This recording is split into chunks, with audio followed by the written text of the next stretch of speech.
Good morning dear students, class tenth social economics chapter sector of Indian economy. Okay, sector चल रहा है, volume तीसरा है ये। तो क्वेश्चन, सबसे पहले क्वेश्चन है आपका, how to create more employment.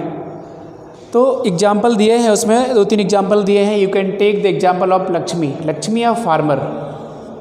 Okay, एक किसान है और उसके पास 2 हेक्टेयर ज़मीन है।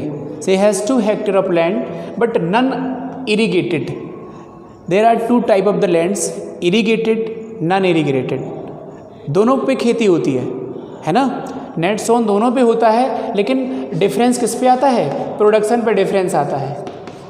बात समझ में आ गई? डिफरेंस आता है प्रोडक्शन पे। इसीलिए जब प्रोडक्शन पे डिफरेंस आता है तो bank provide loan for irrigation and non irrigation area different, अलग अलग जो है लोन प्रोवाइड कराती है।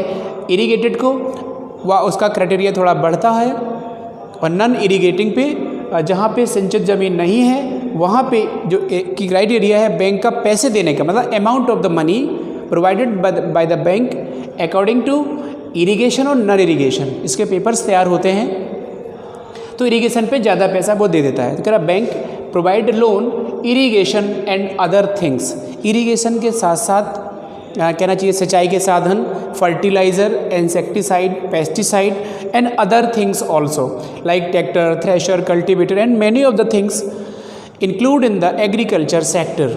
सो नीड ऑफ द मनी। अब वो कह रहा है, क्वेश्चन अपना है, how to create more employment. देखिए, अगर ये Lakshmi in the local bank provide money, अगर लक्ष्मी अ फार्मर जिस एरिया में रहती है उस एरिया में अगर ये बैंक्स अगर उसे लोन प्रोवाइड करा दें, बात समझ में आ रही है? लोन प्रोवाइडेड अगर कराते हैं तो लक्ष्मी प्रॉपर इरिगेशन करने के बाद एक हाईटेक प्रोडक्शन ले लेगी, हायर प्रोडक्शन ले लेगी। हायर प्रोडक्शन के बाद अपने प्रोडक्ट को एक नियरेस्ट मार्केट में सेल कर देगी, ठीक है ना, सेल्स कर देगी। तो कहीं ना कहीं ये जो वो कह रहे हैं कि कैसे हम एक बड़े बड़े वो बढ़ाएं, क्राइटेरिया बढ़ाएं, सेलिंग का क्राइटेरिया बढ़ाएं, और कैसे रोजगार को बढ़ाएं, क्रिएट द मोर एम्प्लॉयमेंट, ज़्यादा एम्प्लॉयमेंट कैसे बढ़ाएं। तो firstly starting the employment, starting the industry और small scale industry need the money for running up. उसको चलाने के लिए मनी की नीड होती है, और व्यक्ति लेता है हेल्प फ्रॉम द बैंक।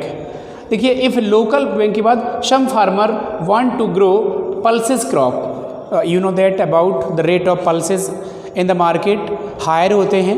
तो many of the farmer want to grow different type of pulses crop like chickpea and arhar, इसको तूर कहते हैं, मूंग, उड़द। Many of the pulses crop are over here in India also. तो वही कह रहे हैं कि अगर अलग अलग, ये जो चिकपी है ये एक पल्स की एक प्रजाति है, पल्सेस का एक प्रकार है। जैसे अरहर होती है ना, वैसे चिकपी है, दाल है ये, ठीक है। Setting up the dal mill. तो अब अगर उसने कह दिया आप जो है पहले तो चिकपी, अरहर, मूंग, उड़द जैसे प्रोडक्ट ग्रो कर लीजिए, इसके बाद एक छोटा सा दाल मिल वहीं पे सेटअप कर लीजिए, खुद दाल बना के बेचिए। डायरेक्ट ये ना बेचिए, अरहर या चिकपी या मूंग, उड़द डायरेक्टली आप साबुत ना बेचिए, दाल बना के बेचिए। तो वो कह रहा कि in this way you can create more employment. In this way you can create more employment by setting up the dal mill. तो आपकी जो प्रोडक्शन है, आपकी जो क्रॉप का प्रोडक्शन है वो डायरेक्टली दाल मिल में कन्वर्ट हो जाएगा, है ना। तो you can earn sufficient amount of money. आप ज़्यादा से ज़्यादा पैसे इस पे कमा सकते हो। अब विलेज, वो कह रहा कि फॉरेस्ट विलेज के आसपास एक और तरीका, जो तो हो गया पहला तरीका, दाल या गेहूं के मील छोटे छोटे बना के आप जो है सेटिंग अप कर सकते हो। ये इससे आपके रोजगार बढ़ेंगे, आपके परिवार में ये लोग एम्प्लॉयमेंट मील में लग जाएंगे और कुछ लोग ग्रोइंग में लग जाएंगे। तो ऐसे इन दिस वे यू कैन कहना चाहिए कि क्रिएट मोर एम्प्लॉयमेंट। ये तो हुआ पहला। ओके, सेकंड है इन विलेज, फॉरेस्ट के आसपास जो गांव हैं वो कह रहे हैं वो गांव के लोग क्या कर सकते हैं, हनी कलेक्शन, है ना, इन ओपनिंग द कोल्ड स्टोरेज ये कोल्ड स्टोरेज की बात हमने करी थी इसकी पल्सेस के लिए। पल्सेस के लिए कोल्ड स्टोरेज के लिए government provide the money for opening the cold storage. तो अब ये जो दाल का प्रोडक्शन करने के बाद कोल्ड स्टोरेज बना सकते हो with the help of bank. You can take the loan from the bank. Government sector से आप लोन लेके ये ओपनिंग कर सकते हो, कोल्ड स्टोरेज बना सकते हो। दूसरी चीज़, विलेज में हनी कलेक्शन का काम हो सकता है। This is a second way, okay, with the help of small quantity of the people also. छोटे छोटे जो है लोग मिलके जो है हनी कलेक्शन का काम कर सकते हैं। पर्टिकुलर सोसाइटी इन इंडिया ये काम करती है। आपने देखा होगा कभी कभी इन इंडिया फॉरेस्ट एरिया में different type of the people collect the honey for the people. इसके बाद वो कह रहे हैं कि जो एग्रीकल्चर, जो हमारा वेजिटेबल और एग्रीकल्चर प्रोडक्ट भी उगा सकते हैं इन दिस वे। ये तो हुआ, पहला हुआ आप दाल मिल बना लीजिए, कोल्ड स्टोरेज बना लीजिए, बैंक से लोन लीजिए। दूसरा हुआ फॉरेस्ट के नियर रहने वाले लोग, जो विलेज के लोग हैं, वो हनी कलेक्शन का काम कर सकते हैं। दूसरा हो गया थर्ड इसका ये है कि vegetable and agriculture crop product, potato, sweet potato and tomato, brinjal and many of the जो फॉर ये क्रॉप हैं, ये जो है उगा सकते हैं, बहुत अच्छे से उगा सकते हैं। ठीक है, तो लिखा हुआ है people for 50 days including batting, sowing, fertilising, application and harvesting. ठीक है, इसके बाद आप आ जाइए, ये तो हुए 3 आपके। Do you think our country there are about 200 million childrens school going are group, many of them may be working, a child labor may be at home. If the children are to attend the school, some teachers, more buildings and other staff, a study conducted by the planning commission established in 20 lakh job can be create only the education sector। देखिए, first हमने बता दिया कि production of the pulses and wheat and setup the meal. Second मैंने बता दिया कि आप जो है कोल्ड स्टोर बना सकते हो। तीसरा बता दिया हमने, कुछ फार्मर एक हनी कलेक्शन कर सकते हैं। इसके बाद विलेज के वाले लोग हनी कलेक्शन कर सकते हैं। फिर वेजिटेबल भी उगा सकते हैं, वो अच्छे रेट पे बेच सकते हैं। दूसरी चीज़ वो कह रहे हैं कि एक क्वेश्चन, बहुत अच्छा क्वेश्चन है, प्लानिंग कमीशन के तहत, प्लानिंग कमीशन में देखिए, प्लानिंग कमीशन के तहत आप जो है एजुकेशन पे इन्वेस्ट कर सकते हो। वो कह रहे हैं कि आपने अक्सर, you have often see on the restaurant और होटल्स और छोटे छोटे संस्थानों में, बड़े बड़े संस्थानों में आपको चाइल्ड लेबर आपने देखे होंगे, different type of the child labour, जिनकी उम्र जो है 10 साल से या 14 साल से कम है। जबकि इंडियन गवर्नमेंट चाइल्ड लेबर में 14 ईयर्स से नीचे किसी बच्चे से काम नहीं कराया जा सकता, बल्कि different type of the society are over here जो इस उम्र के बच्चों से काम कराती हैं। बात क्लियर? इस उम्र के बच्चों से काम कराती हैं, ये जो है ऐसा करते हैं। मेरी बात क्लियर हो गई ना? अब दूसरी चीज़, सबसे बड़ी चीज़ है कि आपका जो है वेजिटेबल एग्रीकल्चर की बात हो गई, तो अब वो ये कह रहे हैं कि आप इस तरीके से जो है मोर एम्प्लॉयमेंट क्रिएट कर सकते हो। जस्ट लाइक यू कहना चाहिए invest on the education.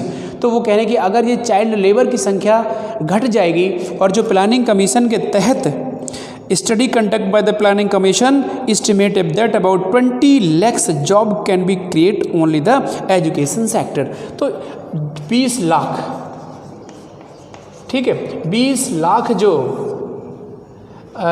Job हैं वो एजुकेशन सेक्टर में प्रोवाइडेड होते हैं। तो क्यों ना हम अपने जो बच्चों को, या हमारे जो कहना चाहिए कि वैसे सोसाइटी के लोग हैं, लोअर सोसाइटी के लोग हैं, poor section of the society के लोग हैं, गरीब तबके के बच्चों को चाइल्ड लेबर ना बना के हम एजुकेटेड करें।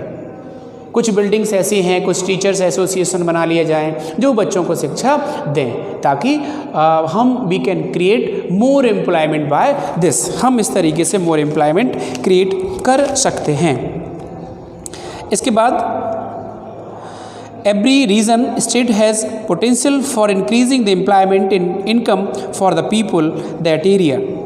इसके बाद एक अच्छा सा क्वेश्चन है, planning commission suggest that if you tourism sector improve. Planning sector ने एक बार और कही है, प्लानिंग सेक्टर का मतलब होता है योजना आयोग। प्लानिंग, देखिए प्लानिंग सेक्टर भी कहता है, प्लानिंग सेक्टर ने एक बात बताई है कि प्लानिंग सेक्टर ये कहता है कि अगर टूरिज्म सेक्टर इम्प्लीमेंट कर लिया जाए तो provide additional employment for more than 35 lakh people. देखिए इसमें भी 35 लाख पीपल जो है एंगेज हो सकते हैं। अगर if you want to create more employment then you can develop the tourism जो है आप डेवलप कर सकते हैं और जो है क्या कर सकते, प्रत्येक वर्ष प्लानिंग कमीशन की रिपोर्ट के अनुसार मोर देन 35 लाख लोग जो है इसमें एंगेज हो जाएंगे। Employment to more than 35 lakh people, ठीक है। तो उसमें कितने थे, 20 लाख एजुकेशन में इन्वेस्ट किया, और अगर हमने टूरिज्म में किया तो कहीं ना कहीं ये पॉलिसी सरकार की है, this policy run by the government. Tourism आम आदमी नहीं करेगा, नहीं कर भी नहीं पाएगा, तो ये चीज़ हो गई। दूसरी चीज़, right to work in 200 district of India known as National Rural Employment Guarantee Act. आपने जो है देखा होगा कि सबसे पहले 2005 में 2005 by the central government of India provide NREGA और MNREGA, in this time MNREGA है, तो वो कह रहा है कि नरेगा क्रिएट करेगी सेंट्रल सरकार। सबसे पहले 2005 में NREGA, this is national employment Guarantee act, NREGA का वो जो फुल फॉर्म होगा वो होगा national Rural Employment Guarantee act 2005 started by the central government of India to provide the job, provide the work. This is right to work. आदमी के पास right to work है, काम का अधिकार है, तो उसने कह दिया कैसे क्रिएट करें। तो हमने इतनी वे बता, these are many of the way for create more employment, there are many of the way for create the more employment. तो आपके हमने ये बता दिया, पहला बैंक से लोन लेके इरिगेशन खेती करें, हम प्रोडक्शन कमाएं, दाल मिल में काम करें, है ना। इसके बाद बैंक से लोन लेके हम कोल्ड स्टोर्स बना लें, और इसके बाद विलेज में हनी कलेक्शन कर सकते हैं। तीसरा वेजिटेबल्स का काम कर सकते हैं। इसके बाद एजुकेशन पे इन्वेस्ट कर सकते हैं। दूसरा मनरेगा के तहत जो है बड़ी बड़ी पॉलिसियाँ बन सकती हैं, जो मनरेगा में इन दिस टाइम मनरेगा चल रहा है, जैसे नरेगा का नाम बदल के Mahatma Gandhi National Rural Employment Guarantee Act बना दिया गया, जो है काम का अधिकार जो देता है। तो in this way you can create more employment और with the help of government, with the help of bank. Thank you so much guys. ये जो है वॉल्यूम तीसरा है, ये वॉल्यूम थर्ड आप जो है क्रिएट करिए, और इसका जो है तीसरा है, ये देख लिए वॉल्यूम थर्ड कंप्लीट करो बेटा। इसके बाद नेक्स्ट में हम आज PDF भी डालेंगे। Thank you.